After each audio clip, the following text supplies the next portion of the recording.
আপনি যত আত্মহত্যা করবেন আপনার আজীবন পর্যন্ত আপনাকে এইভাবে মৃত্যুবরণ করতে হবে। পাহাড় থেকে লাফ দিয়ে পড়ে মারা গেছেন, পাহাড় থেকে লাফ দিয়ে পরে মরবেন, আবার যেতে হবে, আবার মরবেন, এই কষ্ট আপনি পেতেই থাকবেন। আপনি বিষ খেয়ে মরছেন, এই বিষ খাওয়া এবার মারবো, এই যন্ত্রণা আপনি আজীবন বুক করবেনই। আপনি আগুনে লাফ দিয়ে মরছেন, আগুনে ফালায় মারবো, আবার যাতা করবো, মারবো আর যাতা করবো। আপনি বলবেন আল্লাহ একবার মাইরা লাও, আল্লাহ বলবেন না, তুই নিজের সিদ্ধান্ত তুই নিজে নিয়েছিস। আমি হারাম বলেছিলাম, আমি নিষেধ করেছিলাম, এখন দেখ। গতকাল ফেসবুকে দেখলাম, বিশ্বাস করেন কিনা জানি না,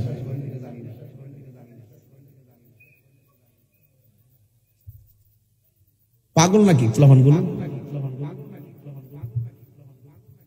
এই আত্মহত্যা। এখন আত্মহত্যার পরিমাণ কি বাড়ছে না কমছে?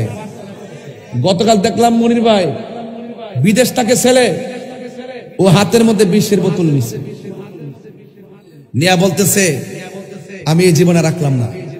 লাইভে সে বিষ পান করিয়া জীবন শেষ করে দিছে।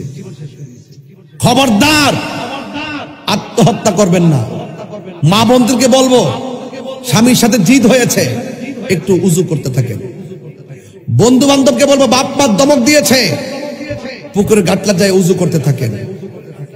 উজু করেন, উজু করেন, আর কিছু লাগবে না। উজু করার সাথে সাথে দেখবেন যে আপনার রাগ কমে গেছে। রাগ আসে শয়তান থেকে, কোথা থেকে আসে? যখন আপনি উজু করবেন তখন শয়তান ভেগে যাবে, তখন আর রাগ থাকবে না। রাগ কি হয়ে যাবে? পানি হয়ে যাবে। কথা কোন ঠিক না বেঠে? খবরদার রাগের মাথায় কোনো সিদ্ধান্ত দিবেন না। অতি আবেগে, হাসতে হাসতে অতি আবেগে প্রতিশ্রুতি দিবেন না। এগুলো ভুল হয়। এগুলো কি হয়? ভুল হয়। সিদ্ধান্ত নিবেন ঠান্ডা মাথায়, মালিককে ডাকবেন ঠান্ডা মাথায়, দেখবেন আল্লাহ আপনার বরকত দিবে। কথা বলেন ঠিক না বেঠিক? আল্লাহর হাবিবে মেরাজের রাত্রে সবচাইতে বড় হাদিয়া 5 ওয়াক্ত নামাজ। কয় ওয়াক্ত নামাজ? এই 5 ওয়াক্ত নামাজ আমরা চাই কি চাই না?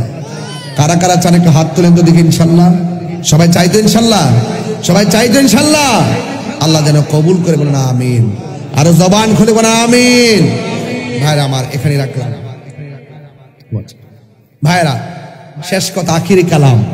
মা বোনরা যারা আসছেন, মা বোনদেরকে অনুরোধ করে বলবো, আপনারা যারা বায়াত হয়েছেন নিজের দিকে খেয়াল রেখে চলবেন, খুব সাবধানতার সাথে চলবেন, বিপথে যাবেন না। হ্যাঁ, নগদ কিছু বলতেছি, বিপথে যাবেন না, সরল পথে যাবেন, উল্টা পথে ঘুরবেন না। নামাজ 5 ওয়াক্ত পড়বেন ইনশাআল্লাহ। কন আরো ধরে ইনশাআল্লাহ কন। আমরা এখন ওই মেরাজের চান তো একটু মহব্বতে জিকির করব। কি করব?